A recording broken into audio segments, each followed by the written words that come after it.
So today I am going to discuss the parallelogram law of vector addition. Okay, so very important topic in this chapter. Parallelogram law of vector addition.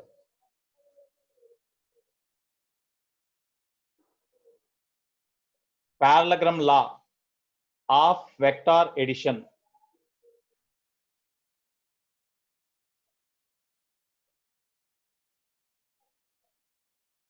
Okay, so before going to discuss the parallelogram law of vector addition, let me explain what is the importance of the parallelogram law of vector addition, or what is the use of the parallelogram law of vector addition. Suppose on a body, here there is a body. The body is pulled by means of two persons with forces 5 Newton and 10 Newton along the same direction. Two persons pulls the body, same body, in the same direction with two forces 5 Newton and 10 Newton force. Then what is the net force acts on the body? You tell me. What is the net force acts on the body? You respond.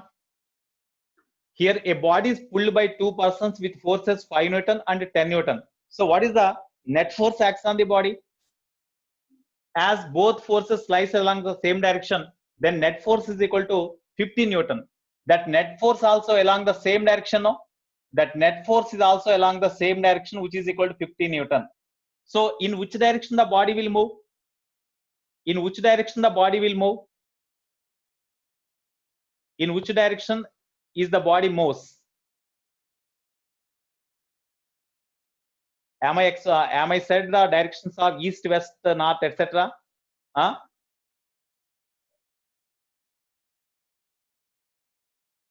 Okay. Towards right, yeah, towards right. So here, as the net force acts on the body is 50 Newton, which is towards right, the body will move towards right. Suppose I applied the forces like this. One person pulls the body in this direction with a force 100 Newton, sorry, 10 Newton. The other person pulls exactly in opposite direction with a force 5 Newton. Then what is the net force acts on the body? What is the net force acts on the body in this case?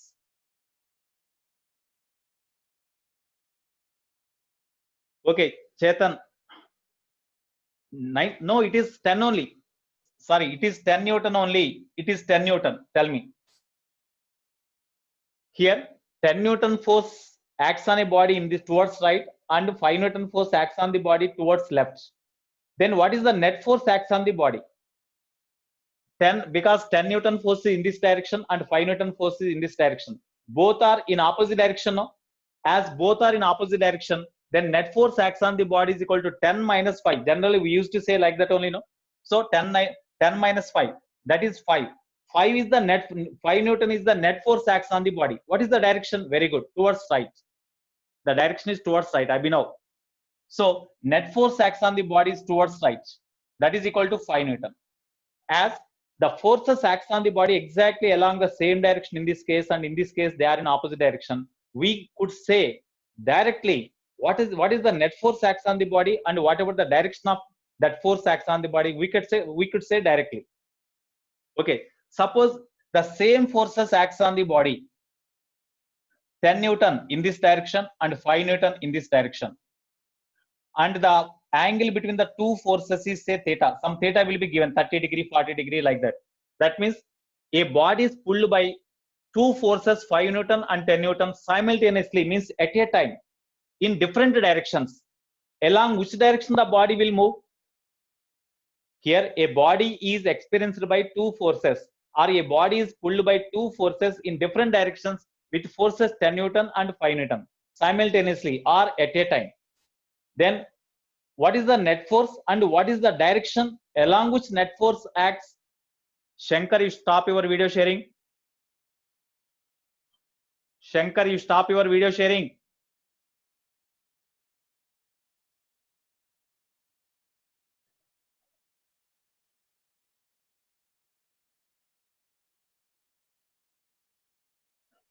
Tell me, what is the direction? What is the net force here?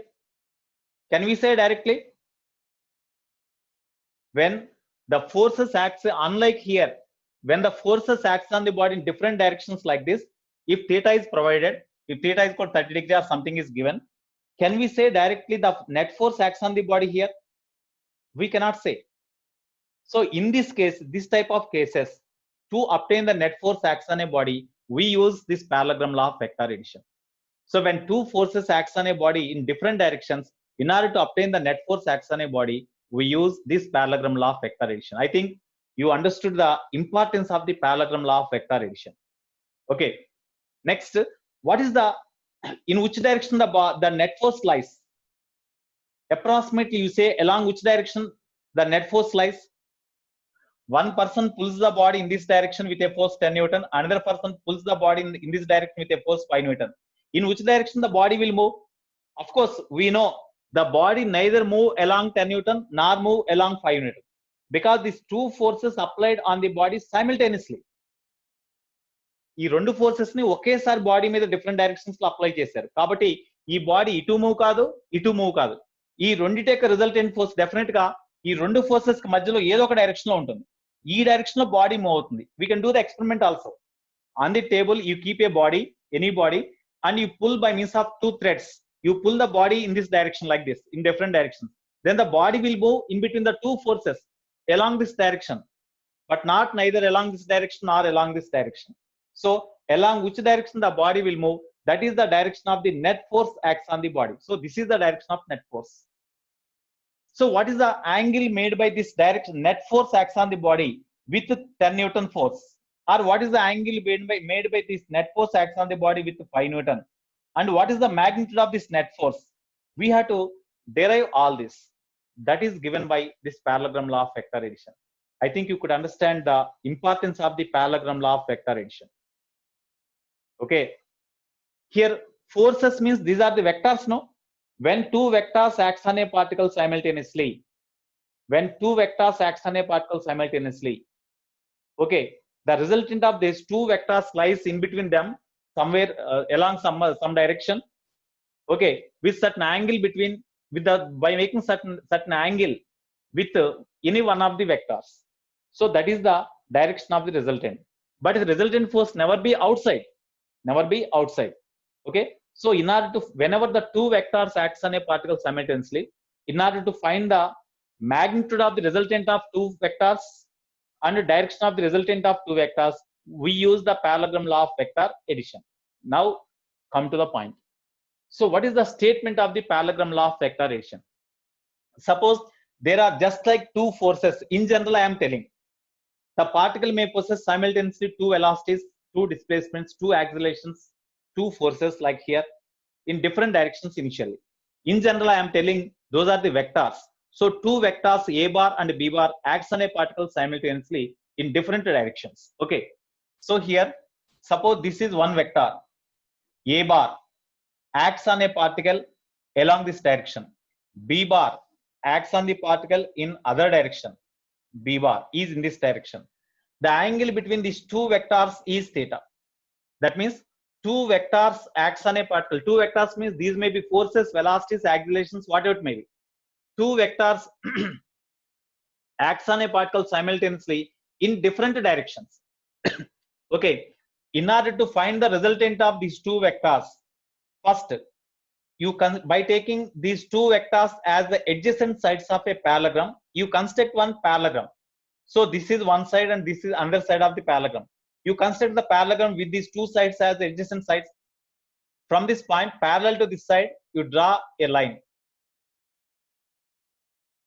From this point parallel to this side, you draw another line. Okay, now O, A, B, C. Now it is the parallelogram. Okay, two vectors A bar and B bar acts on a particle at O or acts at a point O simultaneously, means at a time, into different directions at an angle theta between them. Then these two vectors must be represented as the adjacent sides of a parallelogram drawn from a point. అంటే ఒక particle మీద పనిచేసే రెండు vectors ఏ bar B bar రెండింటిని కూడా పారాగ్రామ్ లో ఒకే point దగ్గర నుంచి డ్రా చేసిన లేదా ఒకే పాయింట్ దగ్గర నుంచి తీసుకోబడిన రెండు అడ్జసెంట్ సైడ్స్ తోటి రిప్రజెంట్ చేయాలి. ఈ రెండు వెక్టార్స్ కూడా ఈ సైడ్ యొక్క లెంత్ ఎంత ఉంటుందో అది దీని మ్యాగ్నిట్యూడ్ ఈక్వల్ అవుతుంది. ఈ సైడ్ యొక్క లెంత్ ఎంత ఉంటుందో అది దీని మ్యాగ్నిట్యూడ్ ఈక్వల్ ఉంటుంది. ఈ రెండు సైడ్స్ మధ్య యాంగిల్ ఎంత ఉంటుందో అదే ఏ బార్ బి బార్ మధ్య యాంగిల్ ఉండేట్టుగా మనం తీసుకుంటున్నాం. కాబట్టి the two vectors acts on a particle simultaneously are represented both in magnitude and direction by the two adjacent sides of a parallelogram drawn from a point. Then the diagonal of the parallelogram means this is one diagonal, this is another diagonal. The diagonal of the parallelogram passing through the same point. That means from which point the two vectors acts, the diagonal of the parallelogram passing through the same point gives the resultant of these two vectors both in magnitude and direction. అంటే ఈ రెండు vectors యొక్క resultant vector ఇదే point ద్వారా pass అయ్యే ఈ parallelogram యొక్క diagonal ఈ రెండు వెక్టార్స్ యొక్క రిజల్టెంట్ వెక్టార్ ని మాగ్నిట్యూడ్ పరంగా డైరెక్షన్ పరంగా ఇది ఇస్తుంది. So this is the resultant vector of A bar and B bar. Now already said no 10 Newton force acts here and 5 Newton force acts here. Then what is the resultant magnitude means 5 Newton. So this diagonal gives the value 5 Newton only. We will check after that. After derivation, we will check. We can check. Okay. And moreover, it gives the direction of the resultant also. అంటే ఈ రెండిటి యొక్క resultant 5 Newton ఈ direction ఉంది కదా, అంటే 10 Newton force direction ఉంది కదా. ఈ డైరెక్షన్ కనుక కనుక్కుంటే అంటే ఈ రిజల్టెంట్ ఫోర్స్ ఏ బార్ తో అంటే ఫస్ట్ వెక్టార్ తో ఎంత యాంగిల్ చేస్తుందో ఆ యాంగిల్ కనుక్కుంటే మీకు ఆ యాంగిల్ ఈ రిజల్టెంట్ ఫోర్స్ యొక్క డైరెక్షన్ కూడా ఇస్తుంది. అఫ్ కోర్స్ 10 న్యూటన్ ఫోర్స్ తో రిజల్టెంట్ ఫోర్స్ చేసే యాంగిల్ ఎంత అంటే జీరోనేగా, అంటే జీరో అంటే డెఫినెట్ గా ఈ రిజల్టెంట్ వెక్టార్ ఈ డైరెక్షన్ లో ఉంటుంది. అది మనం ప్రూవ్ చేయొచ్చు. So okay, now from this how we can write the statement of the parallelogram law of vector division. When two vectors acts on a particle simultaneously at a point in different directions are represented by two adjacent sides of a parallelogram taken from the same point or drawn from the same point, then the diagonal of the parallelogram passing through the same point gives the resultant of these two vectors both in magnitude and direction. Okay, Tarun, stop your video sharing.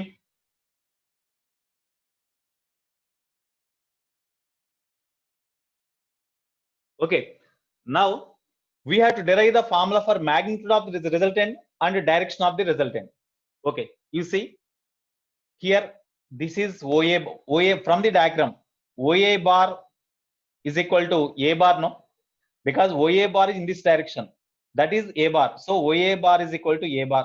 Similarly, OB bar is equal to we can write B bar. OC bar is equal to resultant vector R bar, no. Okay, suppose you see in the parallelogram the length of this side and this side both are equal, no, because these two are parallel to each other. If lengths are same, that means magnitudes are same. If we take the direction also same, AC bar and OB bar both are having same magnitude, directions are also taken same. That's why it is equal vector of this one, no.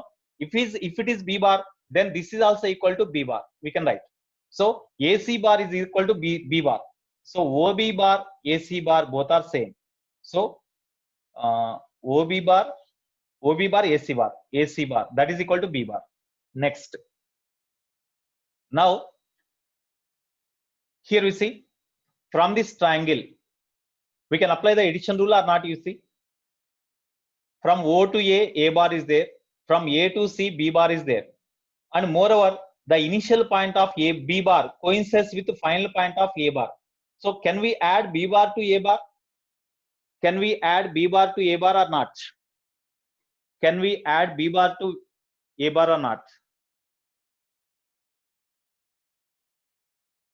Okay, others, you are from North India, definitely I will explain in English more, because most of the students are here Telugu also. That's why now and then I'm explaining in Telugu also. Okay, right.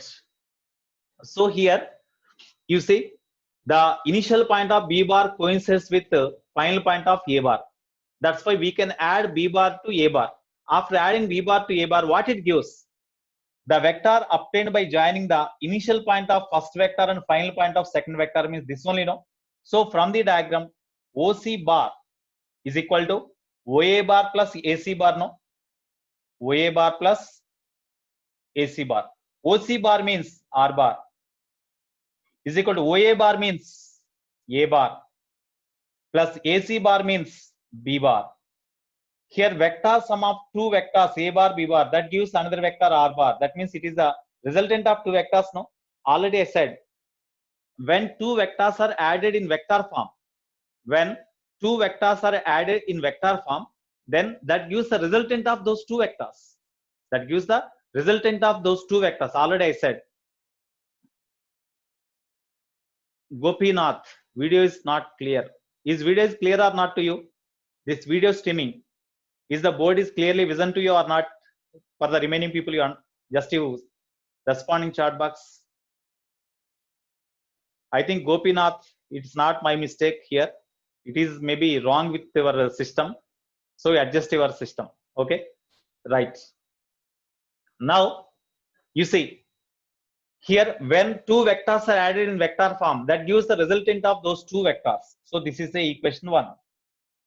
So now the resultant of these two vectors is equal to no doubt, the resultant of these two vectors is no doubt r bar. So what is the magnitude of this resultant vector and what is the direction of resultant vector?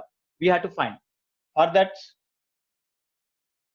because already previously I said, no, whenever two vectors are added in vector form, that is called addition of two vectors, or that is called the resultant of these two vectors.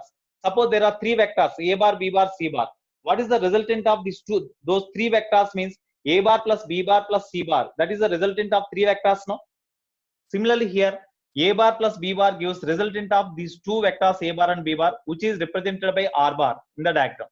Now we have to, as the resultant vector is also a vector, what is the magnitude of this resultant vector and what is the direction of resultant vector? Magnitude of resultant vector means this modulus of this one is equal to simply r. R we have to find. What is the direction of resultant vector means, as the resultant vector is in this direction, suppose if you find alpha, then the resultant vector lies along the direction by making an angle alpha with a bar, means direction is known, no? E R bar A bar తో alpha angle చేస్తూ ఈ direction లో ఉంటుంది అని చెప్పామంటే direction తెలిసినట్లేగా. So if you say the resultant vector makes lies along the direction by making an angle alpha with a bar, means direction is known. So by finding the alpha value, we know the direction. We have to find the magnitude of r bar also. That is our aim. So first one, magnitude of the resultant vector.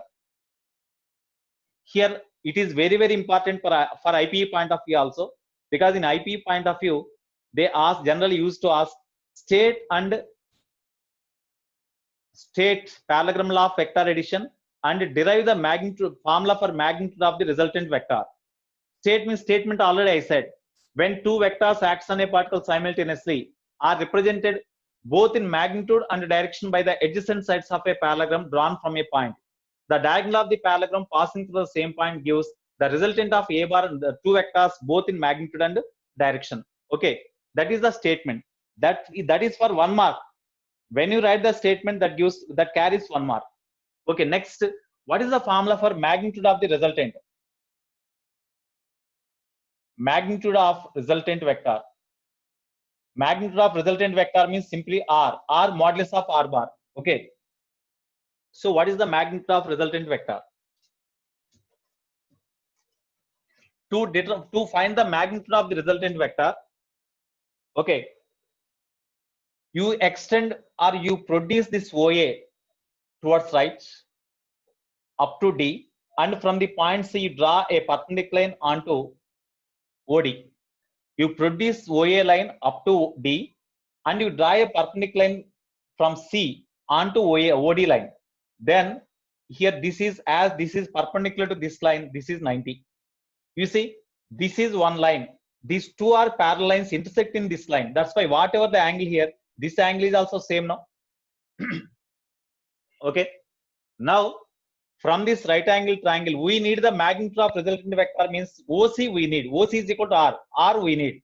From the diagram you see, OC bar is equal to R bar, or OC is equal to magnitude of R bar. That means R only, no? Similarly, OA bar is equal to A bar. But OA means magnitude of OA bar, that is equal to A only, no? Next, OB bar means that is OB bar is equal to B bar. Magnitude of OB bar means OB, that is equal to B. That is also equal to AC, no? Because AC bar is equal to B bar. Magnitude of AC bar means simply AC. AC is equal to B. So this is also equal to AC. Okay, now from right angle triangle ODC, You see, from this right angle triangle, you apply the Pythagoras principle. OC square is equal to OD square plus DC square. We can write now. OC square is equal to OD square plus DC square. OC value already we know, so you keep like this only.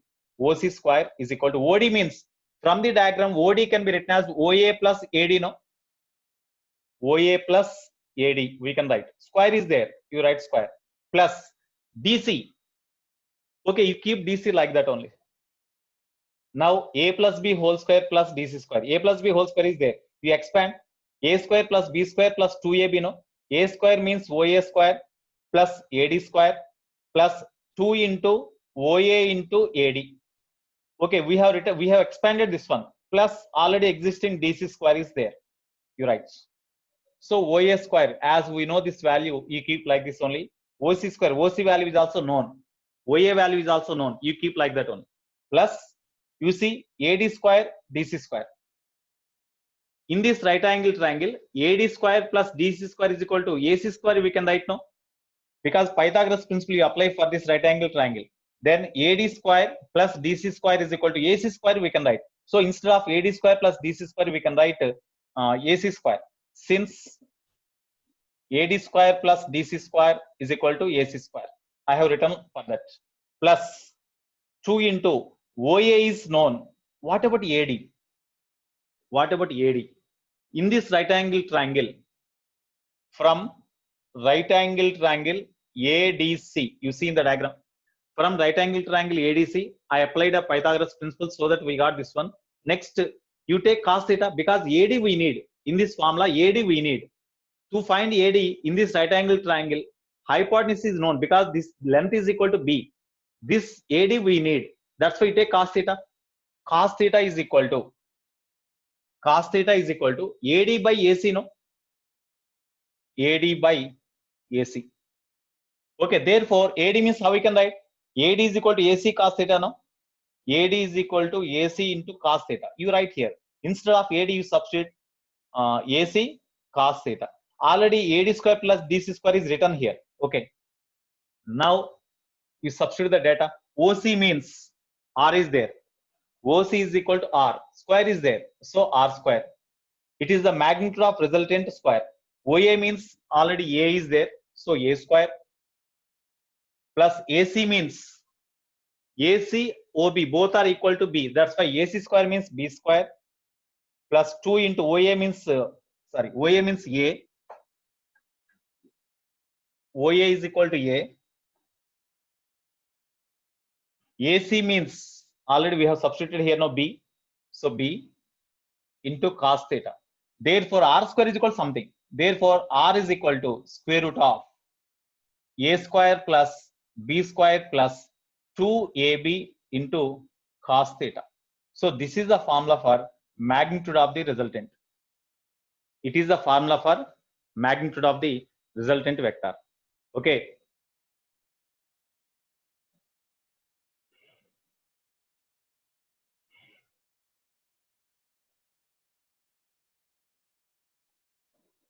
Raja Chandra. Abhinav, is the video sharing is clear or not? Is video sharing is clear or not? You tell me. Raja Chandra, it is the problem with your mobile or with your system. You check. He said that the video quality is very poor, sir. How I can see, sir, the board? That is the problem with you, with your mobile or with your system. You check your system. It's not mine. Okay. You check your system. Right. So it is the formula for magnitude of the resultant. Next, B bit. What is the direction of the resultant? Direction of resultant. Direction of resultant means, suppose the resultant vector makes an angle alpha with A bar, then we can say the resultant vector lies along this direction by making an angle alpha with A bar. That means direction is already known, no? A bar తో alpha angle చేస్తూ ఈ resultant vector ఉంటుంది అంటే direction చెప్పినట్లే కదా. కాబట్టి direction of resultant means we have to find alpha. Or suppose if the given vector makes an angle beta with the b bar, if you know, even you know the beta value, in that case also we know the direction. Okay, of course we have to find the alpha value. Direction of the resultant vector or simply direction of resultant. How? From the same right angle triangle, from right angle triangle ADC, ODC, from right angle triangle ODC,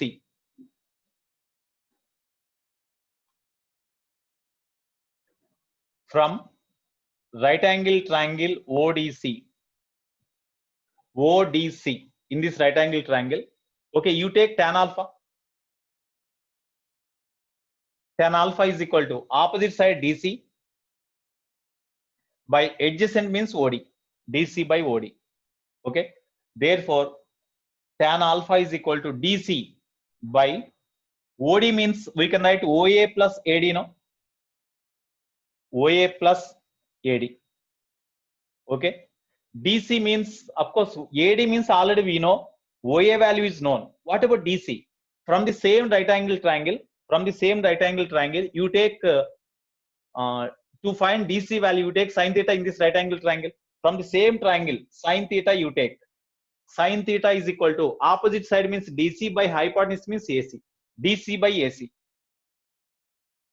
implies DC is equal to AC into sin theta, we can write now. Now we substitute the data. DC means AC sin theta by OA, you keep like that only because OA value is known directly. AD means here AC cos theta, AC into cos theta. Now we substitute the symbols. AC means AC is equal to B sin theta by OA means A plus AC means B cos theta. We can remember the formula like this, or tan alpha is equal to this one. Alpha is equal to tan inverse of B sin theta by A plus B cos theta. B sin theta by A plus B cos theta. So this is the formula for direction of the resultant. So if you know alpha value, then we can say the resultant vector lies along the direction by making an angle alpha with the A bar. So if you say like this, then we know the direction of the resultant vector, no? So in this way, magnitude can be determined and direction can be found with the help of these formulas. So this is for 4 marks in IPE.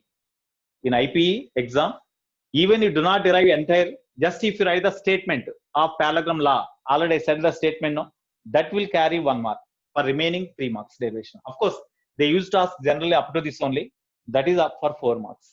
So this is in IP point of view, it is very, very important. In objective orientation also, this topic is most important. Rajesh, you stop your video. Okay. So now some applications we have to discuss, some note points we have to discuss. Those note points are very, very important for objective. Okay. Shall I erase this one now? Shall I erase this one?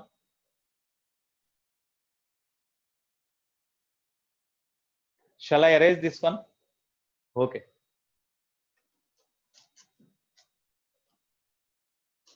Now some cases we have to discuss.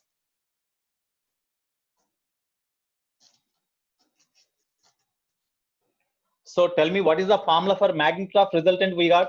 R is equal to square root of A square plus B square plus 2AB into cos theta. Or if the two vectors are given as P and Q, then square root of P square plus Q square plus 2PQ cos theta also. Of course, in some books it is given as P and Q. In some books it is given as A and B. Anyone you can follow. Next, direction means this one or this one you write. Tan alpha is equal to B sin theta by A plus B cos theta.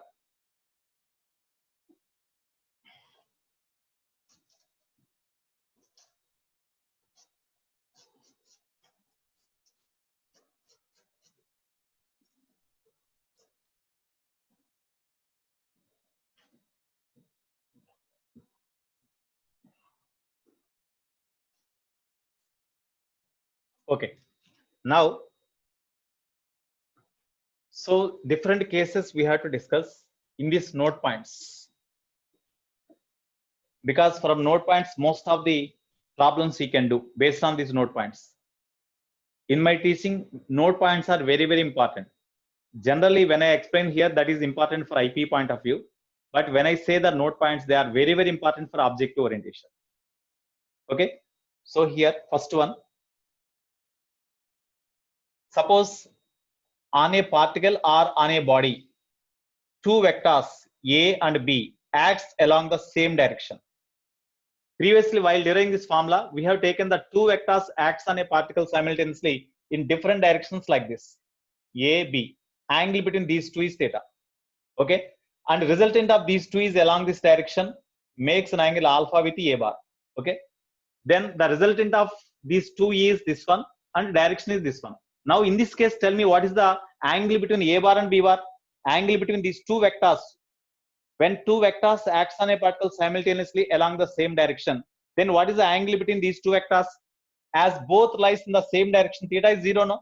That's why theta is equal to 0 degree. Then what is the formula for magnitude of resultant? R is equal to square root of A square plus B square plus 2AB into cos theta. Angle between the two vectors is 0 degree, so 0. So this is equal to square root of A square plus B square plus 2AB into cos 0, 1. Therefore, we can write this as A plus B whole square under root, or A plus B we can write. So R is equal to A plus B. Already previously you used the same now. When 10 Newton and 5 Newton force acts on the particle simultaneously in the same direction, then magnitude of the resultant is equal to, simply you said 10 plus 5, 15 you said. So 10 plus 5, 15 we got. Okay. It is the general formula. Next, what is the direction of resultant? Alpha. Already tan alpha is equal to something now. Tan alpha is equal to B into sine 0, 0, sine 0 by A plus B into cos 0. Okay, this is equal to sine 0, 0, 0 by something 0. Tan alpha 0 means alpha is equal to 0 degree. Ante resultant force or resultant vector is parallel to A bar, because alpha means angle made by resultant with A bar. Both lies along the same direction. That's why resultant vector lies along the direction of A bar only. Already you said 15 Newton acts along the same direction you said. So that is the answer. Okay, next. Suppose if the two vectors acts on a body in opposite directions. Suppose A acts in this direction, B acts in this direction. In this case, what is the angle between A bar and B bar? What is the angle between A bar and B bar? 180 degree, no? So in this case, what is the magnitude of resultant? R is equal to square root of A square plus B square plus 2AB into cos 180, because angle between two vectors is 180. So R is equal to square root of A square plus B square cos 180 minus 1. That's why you'll get minus 2AB. So R is equal to square root of A square plus B square minus 2AB means we can write A minus B whole square we can write, or B minus A we can write. Suppose if magnitude of A is greater than B, then we have to write A minus B whole square. If B magnitude is greater than A, then we have to write B minus A whole square. Therefore, R is equal to, we can write A minus B or B minus A. If B is greater than A, then the resultant force acts along the direction of B bar. If A is greater than B, then resultant force acts along this direction. That is the direction of the resultant. Okay. So alpha is how much? Alpha is equal to, or tan alpha is equal to B sine theta by A plus B cos theta, no? Of course, as sine 180 is 0. B sine 180 by A plus B cos 180. That is equal to 0 you will get. Means alpha is equal to 0. That means the resultant vector lies, suppose if you take this one, if A greater than B bar, resultant vector lies along the direction of A bar. If B is greater, then resultant vector lies along the direction of B bar. That is the case. Third one. Suppose if two vectors acts on a particle exactly at right angles to each other, perpendicular to each other, or orthogonal to each other. In this case, angle between the two vectors is 90, no?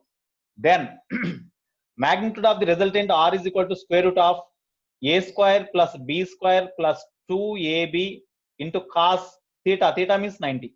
Cos 90 is 0, no? Therefore, r is equal to square root of a square plus b square plus 2ab into cos 90 is 0. 0 into something 0. That's why you will get this formula. In this case, what is the direction of resultant? Definitely, the resultant of these two vectors lies along the direction, along the middle. That is say r. Angle made by this resultant with a bar is say alpha. Then tan alpha is equal to b sin 90. This is the formula, no? B sin 90 by a plus b cos 90. B sin 90 by a plus b cos 90. That is equal to b sin 90 means b by a plus cos 90 is 0. That's by a. So tan alpha is equal to b by a. Or alpha is equal to, we can write tan inverse of b by a. So resultant vector makes an angle tan inverse b by a with a bar. With a bar. Fourth one. If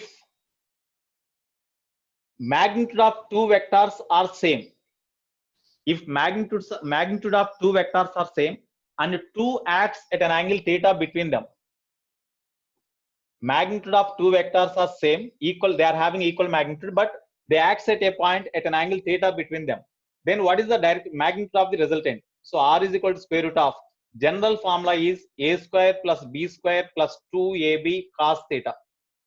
Square root of a square means a only you write, b means a only you write, because ab are equal, no?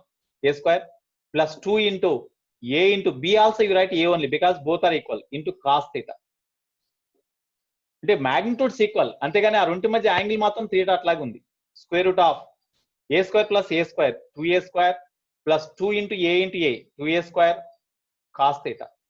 So you write 2a, you take 2a square common, 1 plus cos theta, no? That is called square root of 2a square into, what about 1 plus cos 2 theta? How we can write? I said cos 2 theta value. 1 plus cos 2 theta, how we can write?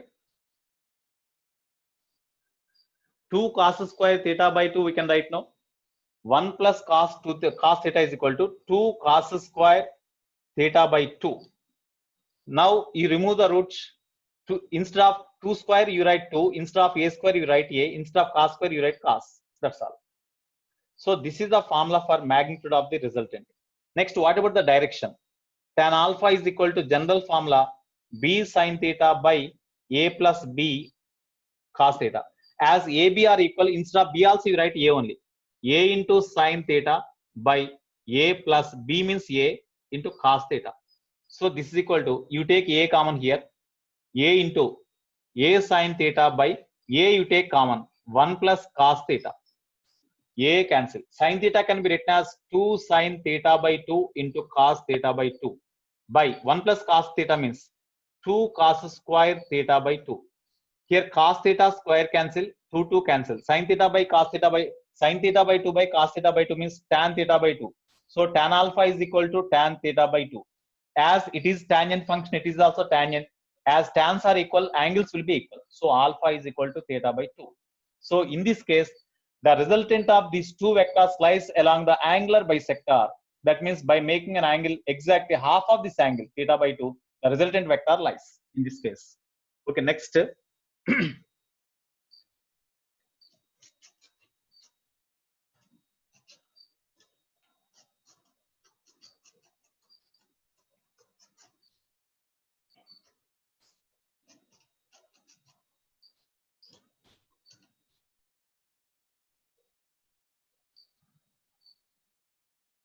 Okay, next, note 5. Note 5. Suppose the magnitude of two vectors are equal, and that is equal to the magnitude of the resultant of two vectors is equal to either of the magnitudes of the two vectors. అంటే రెండు vectors యొక్క resultant vector యొక్క magnitude ఆ రెండు vectors యొక్క magnitudes కి equal అయితే, అంటే ఆల్ ఆర్ ఈక్వల్ అయితే, then what is the angle between the two vectors? Theta is equal to question mark. So from r is equal to square root of a square plus b square plus 2ab into cos theta. Instead of r you write a only, instead of b also you write a only. So a is equal to square root of A square plus B means A square plus 2 into A into cos theta. You square on both sides, then A square is equal to 2A square plus 2A square cos theta. Or you bring this 2A square to left, then A square minus 2A square means minus A square is equal to 2A square into cos theta. A square cancel. Then cos theta is equal to minus 1 by 2, no? When cos theta is equal to minus 1 by 2, what about theta value? When cos theta is equal to minus 1 by 2, what about theta value?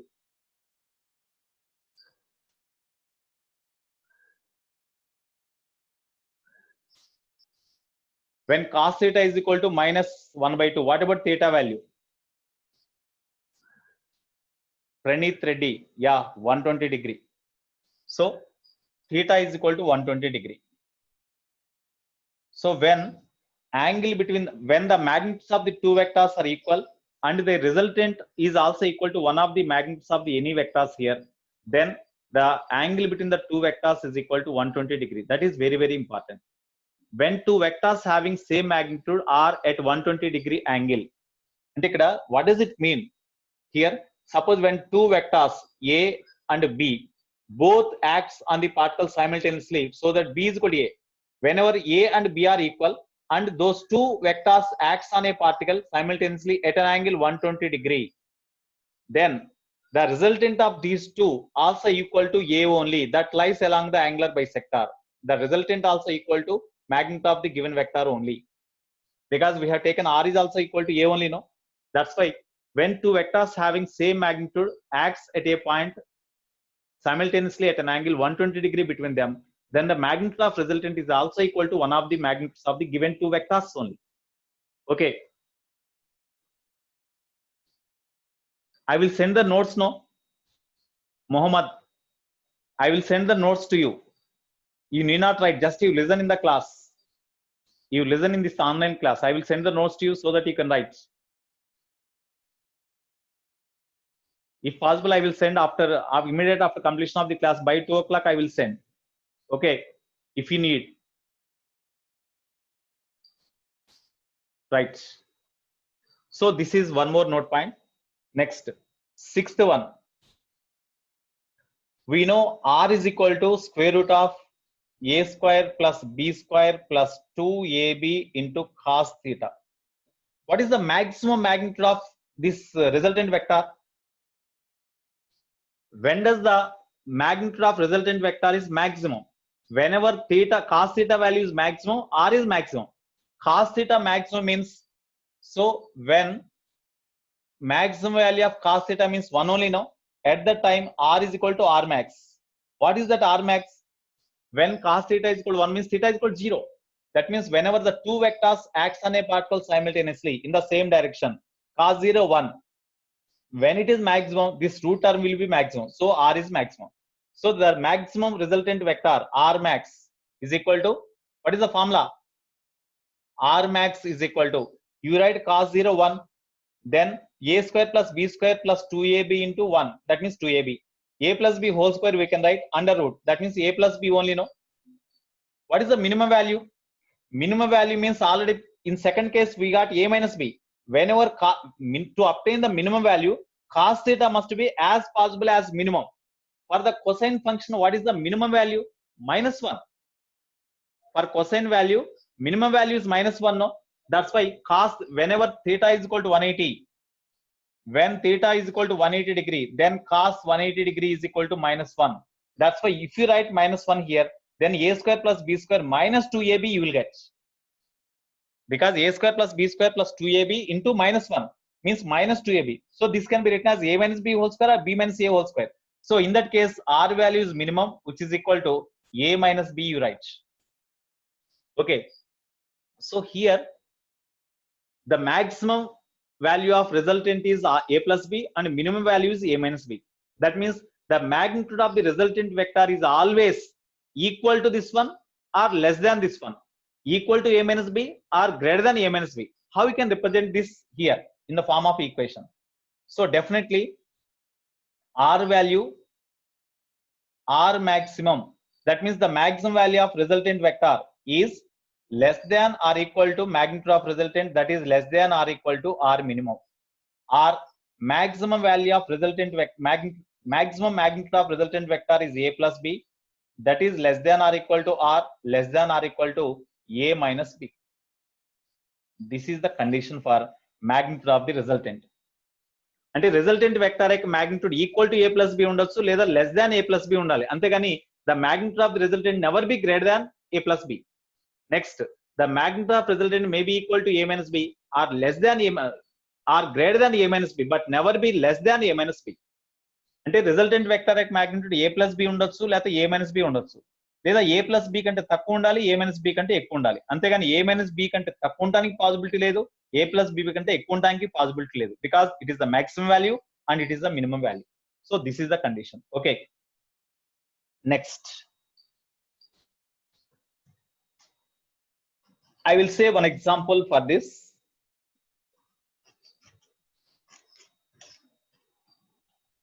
That was previously asked in mains. For this concept, I will explain one example. One example.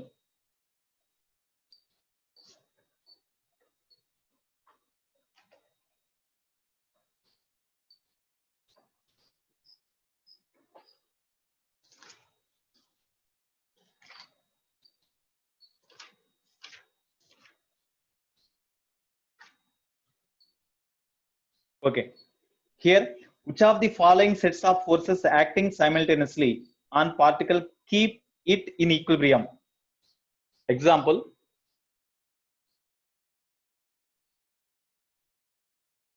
the forces which keeps the particle in equilibrium, which keeps the particle in equilibrium, we have to find. In option A, it is given 3 Newton, 5 Newton, 10 Newton. B, 4 Newton, 7 Newton, 12 Newton. C, 2 Newton, 6 Newton, and 5 Newton. D, 5 Newton, 8 Newton, 1 Newton. Here, on a particle, 3 coplanar forces acts. How many number of coplanar forces acts on a particle to keep the particle in equilibrium? Tell me. How many number of coplanar forces acts on a particle to keep the particle in equilibrium? You see, here suppose 2 forces acts along this direction. F1, F2 acts along this direction. Then the resultant of these two is in between these two, somewhere here, no? The resultant of these two is this one. So because of that, the particle will move in this direction. To keep in equilibrium, the same amount of force is applied on the body exact in opposite direction, which is the third force. Then net force becomes 0. The resultant of these two forces is this one. So just you forget this one and you take this force. If you apply the equivalent force on the body exact in opposite direction, then the net force acts on the body is 0. Then the particle is under equilibrium. So if these 3 forces are coplanar forces, then only these three coplanar forces keeps the particle in equilibrium, not 4, 3. If what is the minimum number of non-coplanar forces required to keep the body in equilibrium is now 4. You are correct. Okay.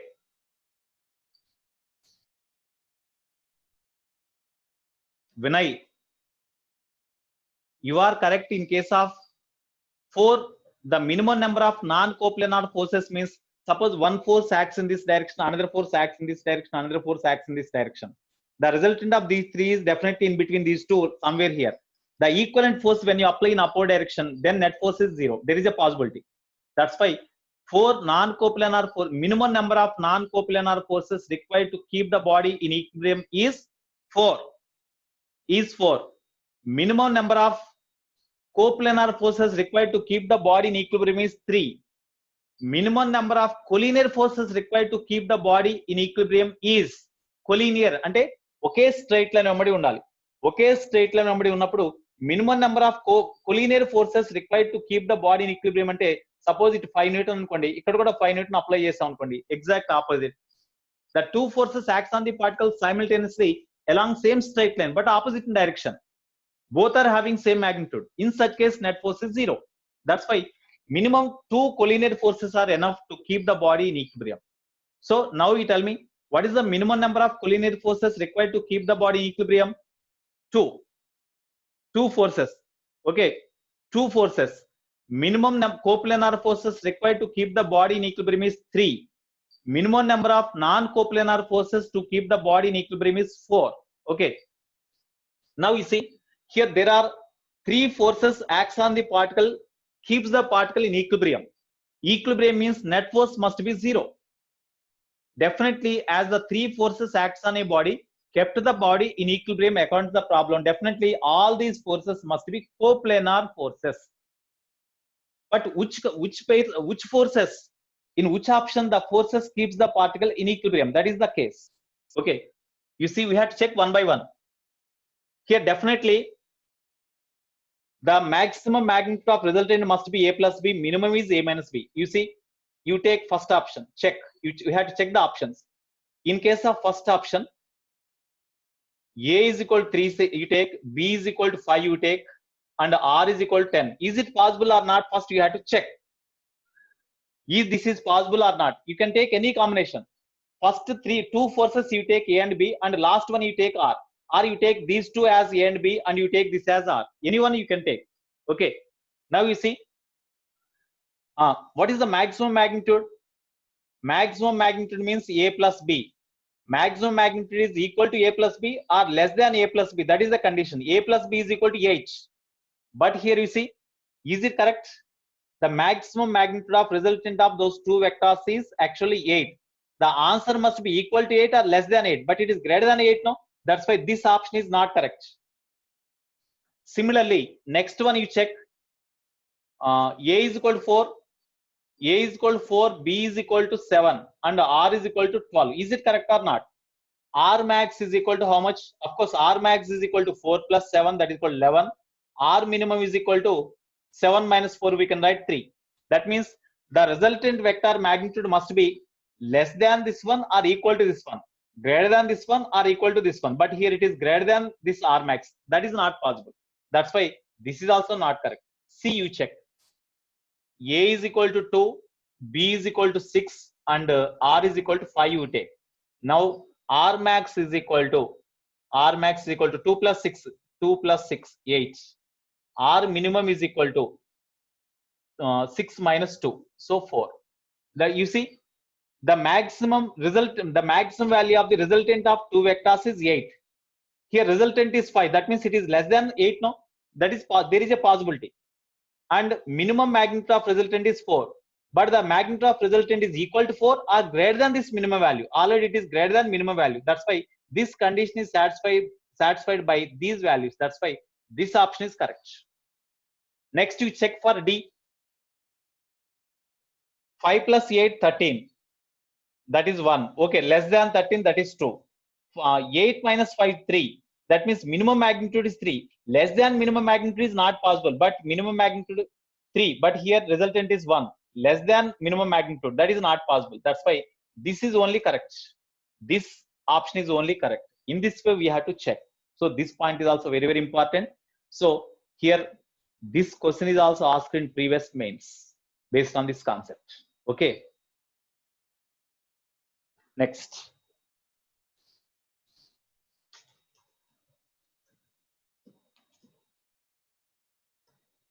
How many points are over? This point is 6. Okay. Next, 7th one.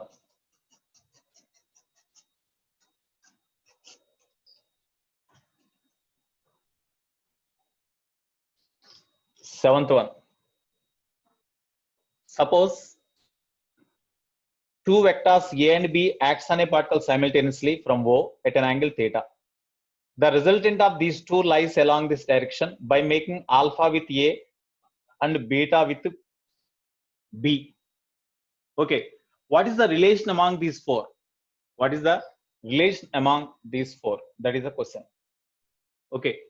So if already we know tan alpha is equal to B sin theta by A plus B cos theta, no? A plus B cos theta. Whenever AB are equal, definitely alpha is equal to theta by 2 or beta is also equal to theta by 2, because when A and B are equal, this resultant bisects the angle between them. That's why it is theta by 2, it is theta by 2, that is okay. Suppose if A greater than B, if magnitude of A is greater than magnitude of B, then what about alpha beta relation? If A greater than B, in the denominator its value is more. When it is more, this value will be less. When this value will be less, alpha will be less. Alpha will be less means the resultant vector is nearer to A. That's why in this case alpha less than beta. ఇక్కడ alpha ఎక్కువ ఉందంటే definite గా alpha తక్కువ ఉందంటే beta ఎక్కువ ఉంటుందిగా definite గా. Bisect చేసేది ఎప్పుడు ఈక్వల్ అయినప్పుడు.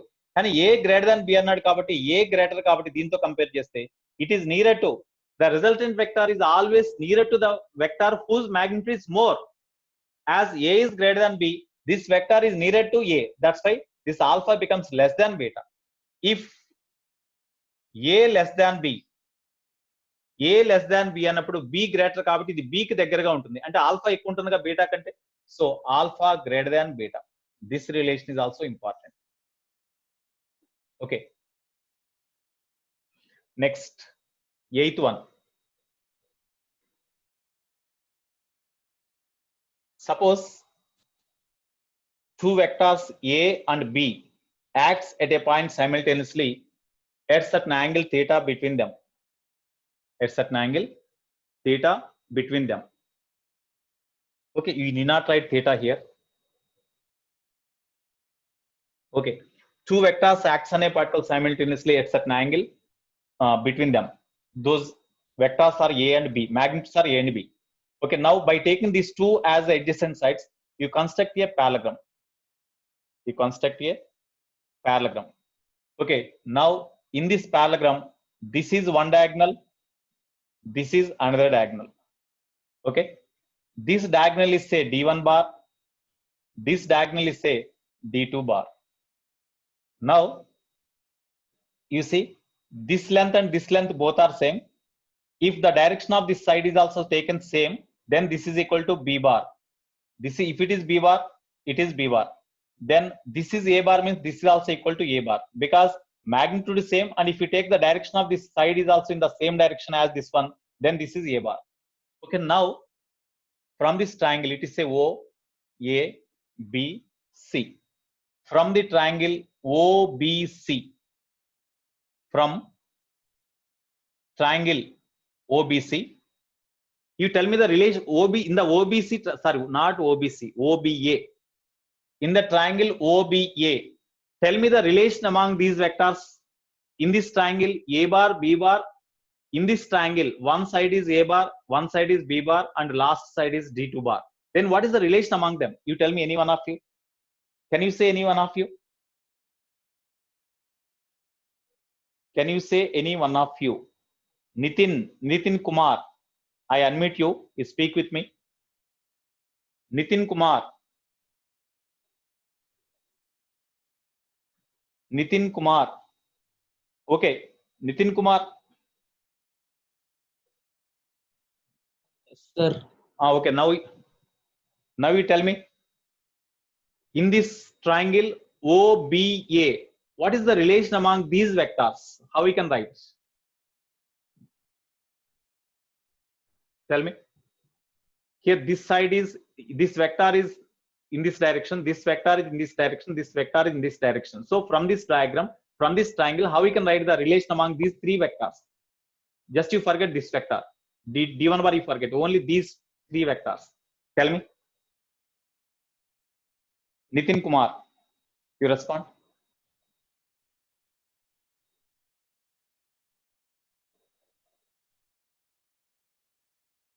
Nitin Kumar.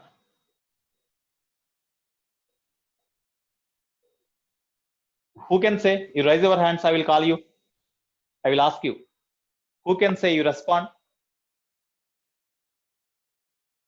Who can say? You raise your hands first. Okay. Swanit.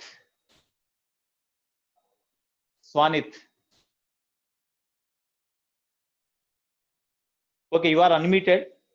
Now, yeah, tell me, What is the relation among these three vectors?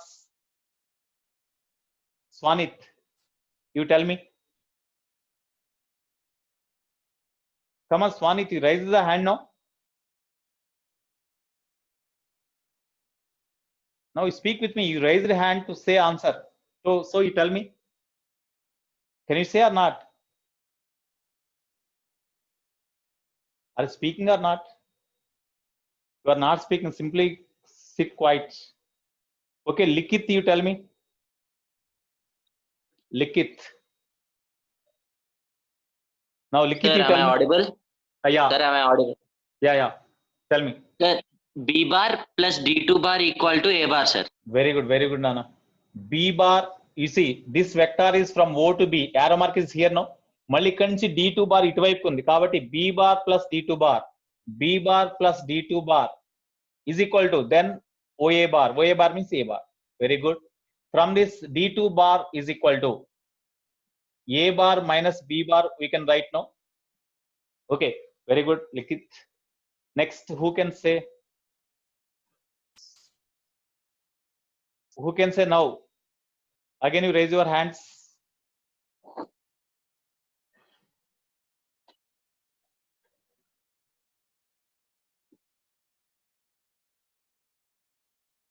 Who can say? You raise your hands again. Nobody is there. Likit, you only tell me. Okay. 2020658339. జైలో number లాగా ఎందుకమ్మా మీ హాయిగా మీ names ఉన్నాయి కదా. Chaitanya, your name Chaitanya, Chaitanya organization. Okay, Chaitanya. Okay, చైతన్యనే. Very good. Okay, right. In this triangle, because D1 is there now, here now. So from triangle OAC, tell me relation among these three. In this triangle OAC triangle, what is the relation? Here OC is equal to D bar, OA bar is equal to A bar, AC bar is equal to B bar. Now you tell me the relation among these three vectors. Previously in parallelogram law also we used this concept. For this triangle we applied addition rule. You tell me.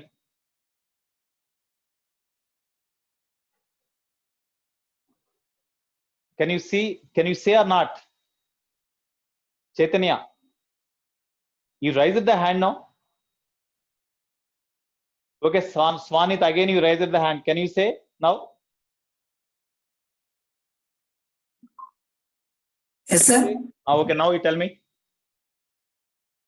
In this triangle, what is the D2 bar plus B bar. Here. D2 bar plus B bar is equal to A bar. Okay. D. Tell me. A bar plus A bar plus B bar is equal to D2 bar. D1 bar.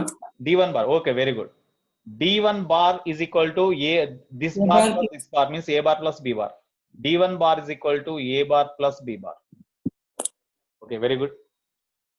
Right.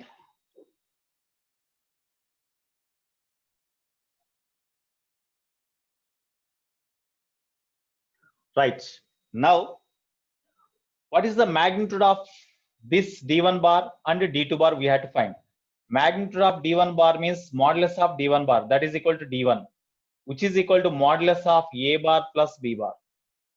Okay. Next, D2 bar modulus means simply D2, that is equal to modulus of A bar minus B bar. What is the modulus of A bar minus B bar? If you know, we can write this one. We can do answer. So what is A bar, modulus of A bar minus B bar? What is the modulus of A bar plus B bar? Already in case of R bar is equal to A bar plus B bar. Modulus of R bar means modulus of A bar plus B bar. Modulus of R bar means R, that is equal to square root of A square plus B square plus 2AB cos theta. No? Similarly, modulus of A bar plus B bar means we can write directly A square plus B square plus, of course, modulus means root, no? A square plus B square plus 2AB into cos theta. Theta is the angle between A and B. This is theta. Okay, now what is the magnitude of A bar minus B bar?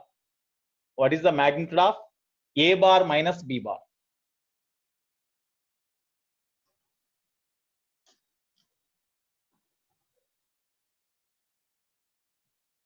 How we can find? You see, we have to write the formula for this. That is our aim. Actually, that is the another point, note point. I will write here. Suppose A bar is in this direction, B bar is in this direction. Angle between A bar and B bar is equal to theta. Okay, now the resultant of these two is in between these two along this direction. Of course, to obtain the resultant of those two, to obtain the resultant of A bar and B bar, we have to construct the parallelogram by taking these two sides as the adjacent sides of a parallelogram like this. Then resultant is this one, no? That is R bar. Resultant is R bar. Here, if it is B bar, this is also equal to B bar. That's why A bar plus B bar is equal to this one. That is A bar plus B bar is equal to D1 bar, no? So this is equal to D1 bar. Next, A bar minus B bar we need. B bar is there, not minus B bar. That's why you extend this B bar. You reverse this B bar in backward direction. This is minus B bar. When the given vector is reversed in its direction without changing the magnitude, then that is called reversal vector. So that is represented with minus B bar. Now A bar is here, minus B bar is here. You take these two sides as the adjacent sides of a parallelogram. You construct the parallelogram like this. Then the resultant, the diagonal of the parallelogram gives the resultant of these two, A bar and minus B bar. You see, resultant of A bar and minus B bar means A bar plus minus B bar. That means A bar minus B bar only, no? So the resultant of A bar and minus B bar is equal to resultant of A bar and minus B bar is A bar plus minus B bar. That is equal to A bar minus B bar. That is equal to D2. That's why it is D2. So how we can find D2? Magnitude of D2. Here, angle between A bar and minus B bar is equal to 180, no? 180 minus theta, no? Because if it is theta, then this is 180 minus theta. Because this total angle is 180. From that you subtract theta, then you will get 180 minus theta. This 180 minus theta is the angle between A bar and minus B bar. Now, what is the magnitude of this D2, this diagonal? So from the diagram, D2 bar is equal to, you see, if it is minus B bar, definitely this is equal to minus B bar. Then from the diagram, D2 bar is equal to A bar plus minus B bar. A bar plus minus B bar. That is equal to A bar minus B bar only, no? Now, what is the magnitude of this vector? So magnitude of this vector dt is equal to square root of magnitude of this vector, that means A square, magnitude of this vector square plus magnitude of this vector means modulus of minus B bar. That means B square. Square means again B square you will get plus 2 into magnitude of A bar is A, magnitude of minus B bar is B into cos angle between A bar and minus B bar. That is 180 minus theta, no? So 180 minus theta. So square root of A square plus B square plus 2AB into cos 180 means minus 1, no? Sorry, minus cos theta, no? Therefore, magnitude of that other diagonal D2 is equal to square root of A square plus B square minus 2AB cos theta. This is also important formula. So what is the magnitude of A bar minus B bar means square root of A square plus B square minus 2AB cos theta we have to write. That's why here square root of A square plus B square minus 2AB cos theta. Okay, now you add these two, D1 square plus D2 square. You tell me. Square these two and add them. Square means this root will be cancelled here, root will be cancelled and you add them. Then A square plus B square plus 2AB cos theta, that is D1 square, plus D2 square means this root will be cancelled. So A square plus B square minus 2AB cos theta. Minus 2AB cos theta plus 2AB cos theta cancelled. Then D1 square plus D2 square is equal to A square plus B square plus A square plus B square. That means 2 into A square plus B square.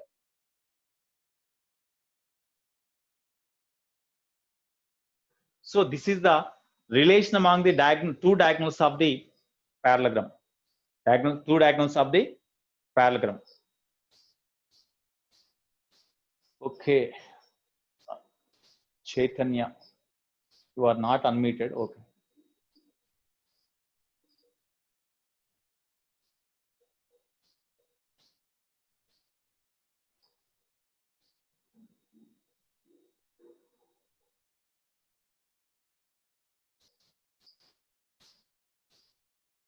right?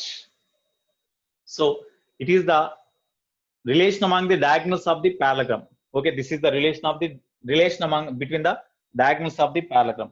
Okay, next. These all note points are very, very important.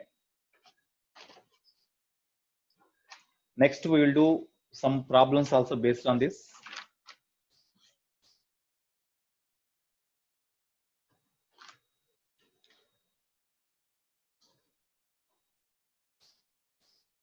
Okay, right. Next, one more point.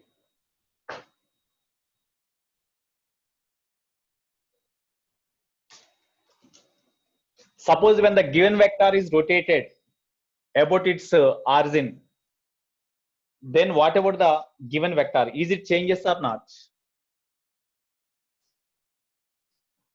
Ninth one. When given vector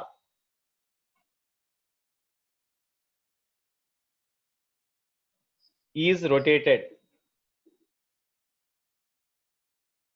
then given vector is rotated about, when the given vector is rotated about its origin, when the given vector is rotated about its origin, what about the vector? Tell me. Stop your video sharing.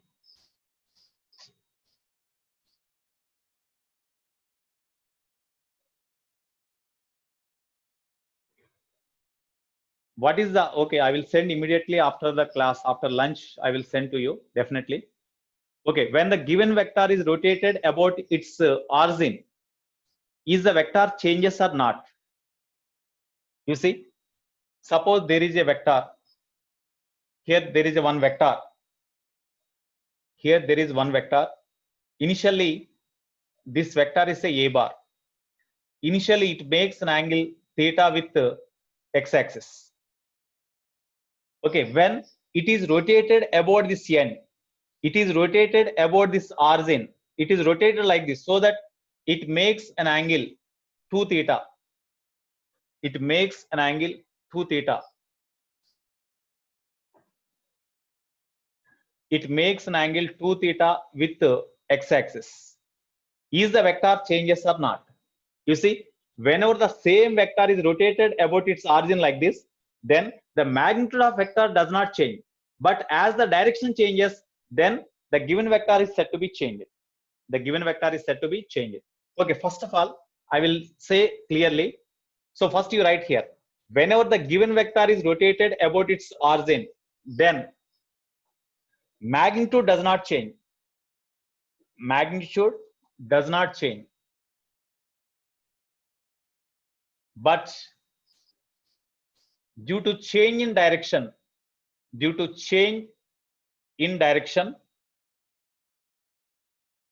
comma, the vector is said to be changed. The vector is said to be changed. The vector is said to be changed. One example I want to discuss here. One example.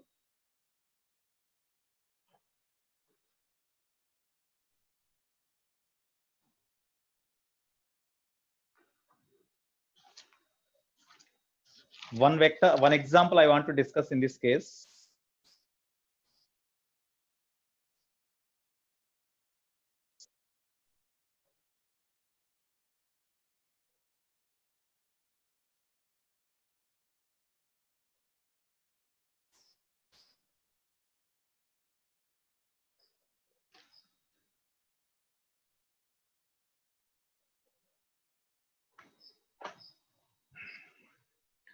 Today we are having more problems to be done in homework class because parallelogram law of vector addition is over now.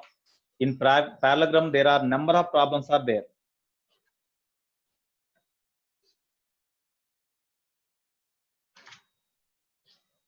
Based on this one example is there, I will discuss that example.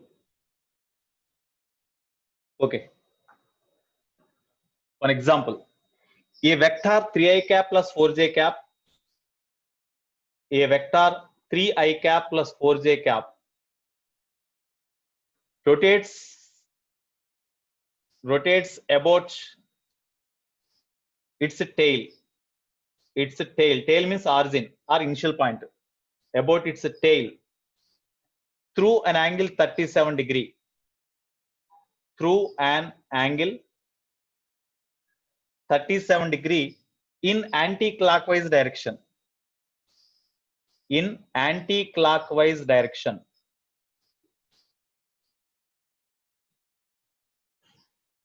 Anti-clockwise direction. Then the vector is. Then the new vector is. Then the new vector dash. That is the case. Okay. So all of you look at the board. How we can do it? Tell me.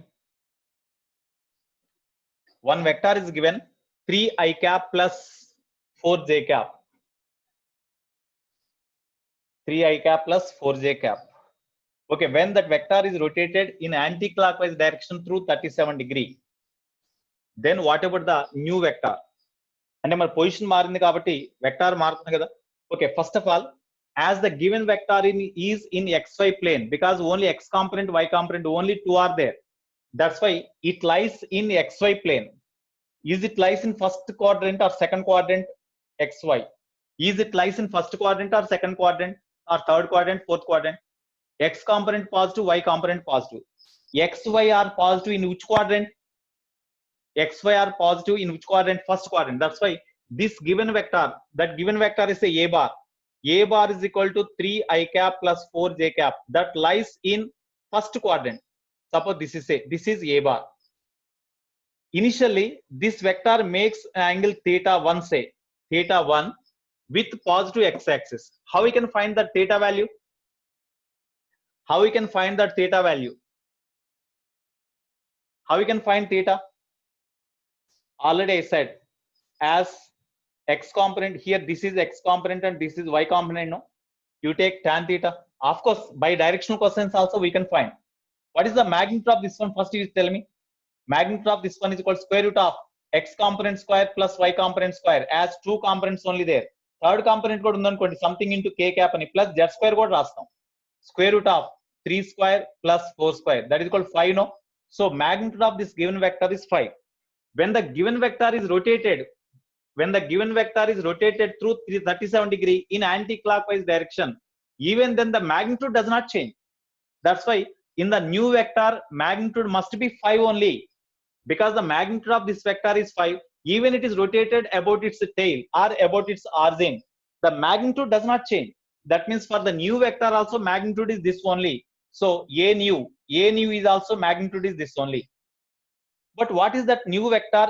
In vector form they ask, not magnitude. In vector form they ask. That's why first of all, what is the angle, what is the direction of this given vector? They may ask directly. Only this question may be asked. One vector is given like this, and what is the angle made by this vector with positive x-axis? They may ask directly. Okay, so with positive x-axis the given vector makes the angle theta 1, say. Then in this right angle triangle, tan theta 1 is equal to y by x. No, because y is given, x is given. Or cos theta 1 is equal to directional cosine cos theta 1 is equal to x by the magnitude of this vector is a. That's why we can write x by a also. Anyone we can write. So you take tan theta 1, that is equal to tan theta 1 is equal to opposite means y by adjacent means x. If you write cos theta 1 is equal to x by a, we have to write anyone, you will get same answer. That is equal to y means y component is 4. No, 4 by x means 3. Suppose if minus sign is there, you write minus also. Okay, tan theta 1 is equal to 4 by 3 means what about theta 1? Theta 1 is equal to 53 degree. No, tan already said tan 53 is equal to 4 by 3 I said. Okay, so this theta 1 is equal to 53 degree. Now the given vector a bar makes this vector a bar makes an angle 53 degree with the x-axis. Now from this position that this vector is turned in anti-clockwise direction through an angle 37 degree. Already it is at 53 degree. When it is turned through 37 degree, means total angle with x-axis 53 plus 37, 90, no? That means that new vector lies along y-axis. When the given vector is rotated through 37 degree, initially it is at 53 degree. When it is rotated 37 further, then the total angle from x-axis becomes 90. That's why this new vector lies along this x-axis. New vector is along y-axis. What is that new vector? Already I said, when the given vector is rotated about the tail, the magnitude does not change, but because of change of direction, the vector changes. So the new vector, therefore A new is equal to, the new vector lies along y-axis whose magnitude is equal to this only. So tell me how we can represent the new vector having magnitude 5 lies along direction of y-axis, positive axis. How we can represent? Tell me. Along this direction, magnitude of vector is 5, and in this direction, unit vector is j cap. So how we can represent this vector in vector form? Magnitude into j cap in this direction, magnitude into unit vector in this direction. Magnitude is 5 into j cap. This is the new vector. In this way, we have to do. I think you can do like this. Okay. Now, so based on the parallelogram law of vector addition, some important concepts are over. Now we have to do some problems related to this.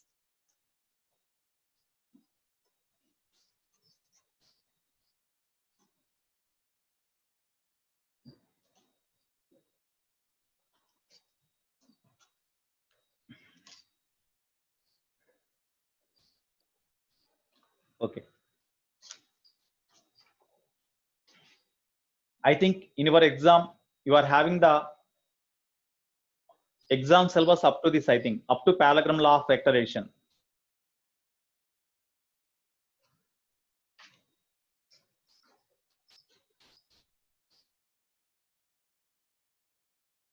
This video is this video based on vectors is already uploaded in the YouTube. I think it is in YouTube. Of course, I will upload this also.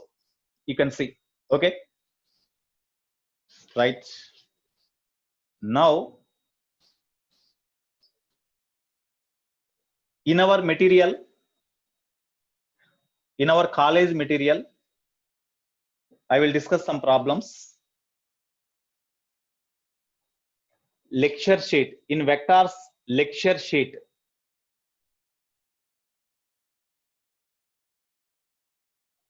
In lecture sheet,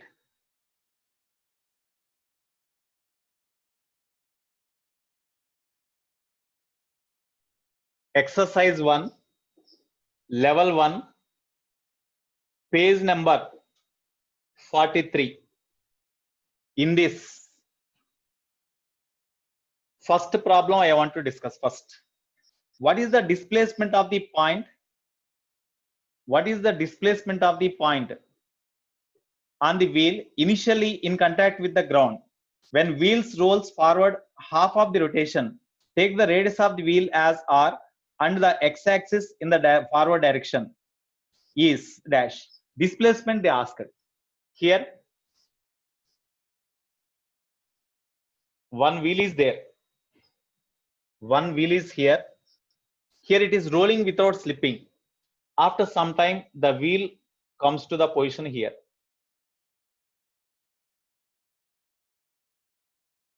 Here, the wheel is rolling like this, and it is rolling without slipping in forward direction like this. Okay. Here, when it completes, initially, the point of contact of the wheel with the ground is this one. It is the point of contact here. Initially, the point of contact is here. Radius of the wheel is Kepler. Radius of the wheel is Kepler. Okay, now, what is the displacement of the point on the wheel initially in contact with the ground? Initially, the point which is in contact with the ground is P. Now, when the wheel rolls forward half of the revolution, when it completes half of the revolution, then this point comes to the top, no? So the point P comes to the top. The new position of this point of contact P is here. Because whenever it completes half of the rotation means this point comes to the top. So, and at the same time as it is rolling, the center of the wheel travel in forward direction, and at the same time the point of contact move like this. So at the instant whenever point of contact reaches the top, or whenever it completes half of the rotation, point of contact reaches the top. Okay, then whatever the displacement of the point of contact. Initially the point of contact is here. Now the point of contact, when it completes half of the rotation, the point of contact is here. After half of rotation,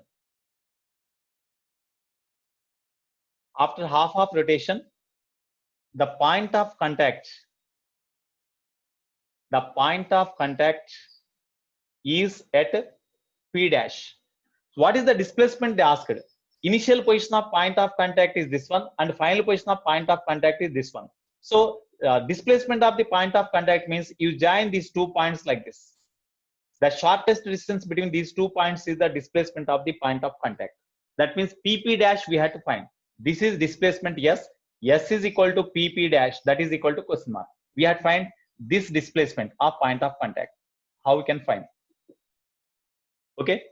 So here, at the same time, whenever it completes half of the rotation, means this top point comes to bottom and bottom point comes to top. That's why whatever the here, while it is rolling here, as it completes half of the rotation, center of the roller travel a distance equal to, that is say x. Initially center of roller is here, now the center of roller is here. So what is the distance traveled by center of the rolling body means this one. So when it completes half of the rotation, center of the rolling body travels a distance equal to half of the circumference. Circumference of the wheel is equal to 2 pi r no. When it completes half of the rotation, the distance traveled by the center of rotation is equal to circumference by 2. If it completes half of the rotation, the distance traveled by the center of the wheel is equal to 2 pi r by 4. Like that we have to write. ఎందుకంటే ఇది ఇట్లా half of the rotation complete చేసిందంటే ఈ circumference ఈ విధంగా contact లో ఉంటే ఇట్లా టర్న్ అవుతుంటుంది కదా. కాబట్టి జస్ట్ ఇది ఇట్లా టర్న్ అవుతూ ఉన్నప్పుడు ఇది ఇట్లా టర్న్ అవుతున్నప్పుడు ఈ ఎడ్జ్ ఇక్కడ దాకా వచ్చింది కాబట్టి డెఫినెట్ గా ఈ లెంత్ ఎంత ఉందో అంత లెంత్ ఈ టచ్ అవుతూ ఇక్కడ దాకా వచ్చింది కాబట్టి the centre of the wheel travel a distance equal to half of the circumference as it completes half of the rotation. That is equal to pi r no. So x value is known. This is equal to how much? This length is equal to how much? 2r, because it is equal to diameter no. They asked yes.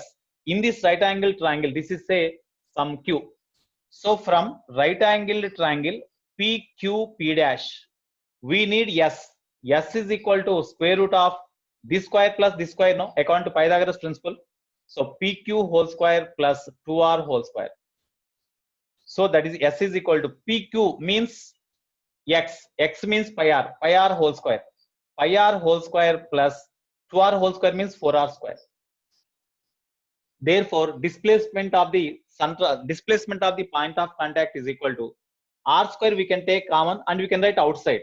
So when you write outside the root, r square becomes r into square root of pi square plus 4 no. This is the displacement of the point of contact. So r into square root of pi square plus 4.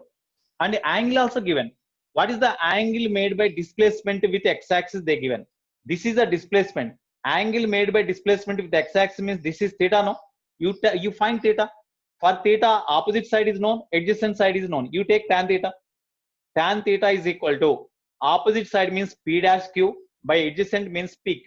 P dash q means 2r by pq means that is x. X means pi r. R cancel. Therefore, tan theta is equal to 2 by pi. Here theta is given, tan inverse. Okay, that implies theta is equal to tan inverse 2 by pi with positive x-axis. With positive x-axis. అంతేగా మనం find out చేసింది with positive x-axis కదా. ఇటువైపు ఇది x-axis అనుకుంటే positive x-axis చేసే angle calculate చేస్తాం. This is the answer. In this way you have to do. Okay, next one simple problem. Figure shows 3 vectors a bar, b bar, c bar, where r is the midpoint of PQ. Then which of the following relations is correct? Here there are 3 vectors: a bar, b bar, c bar.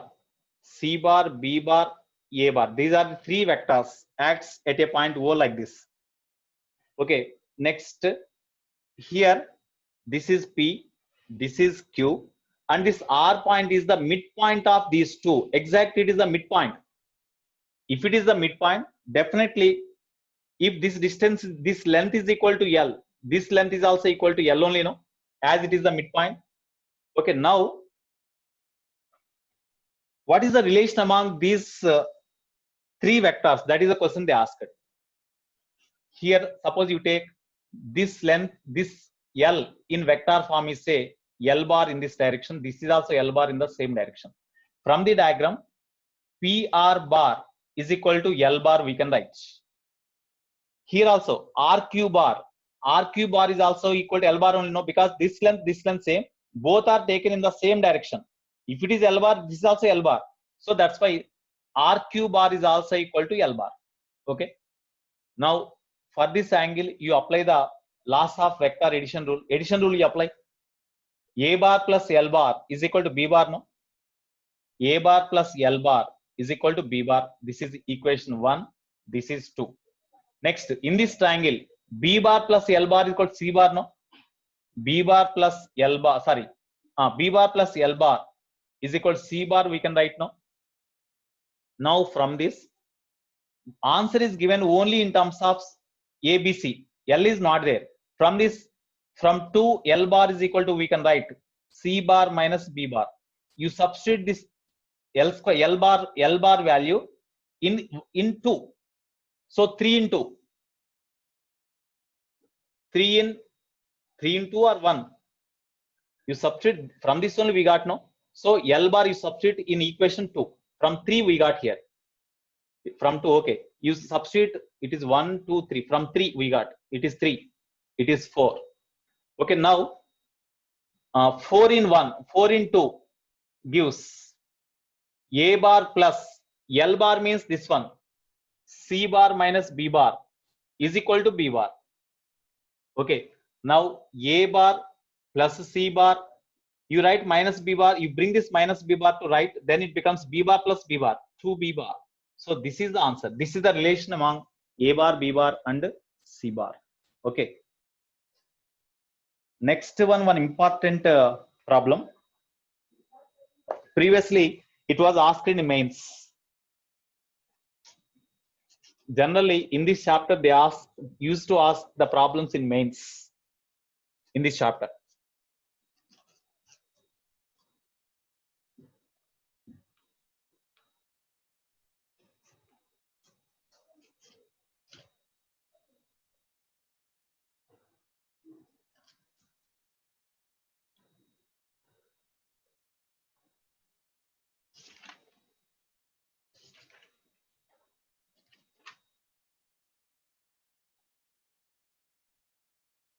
Okay, next.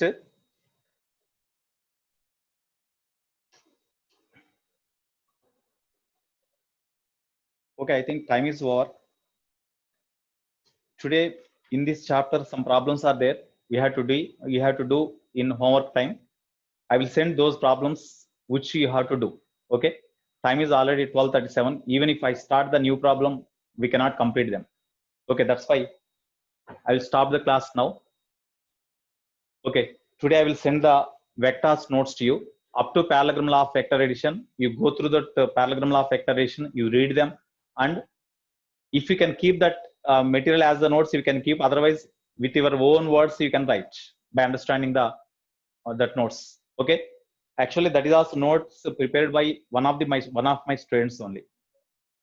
Okay, right now, have a nice day. I'm signing out. Bye. Take care of you. Stay at your home. Save your place.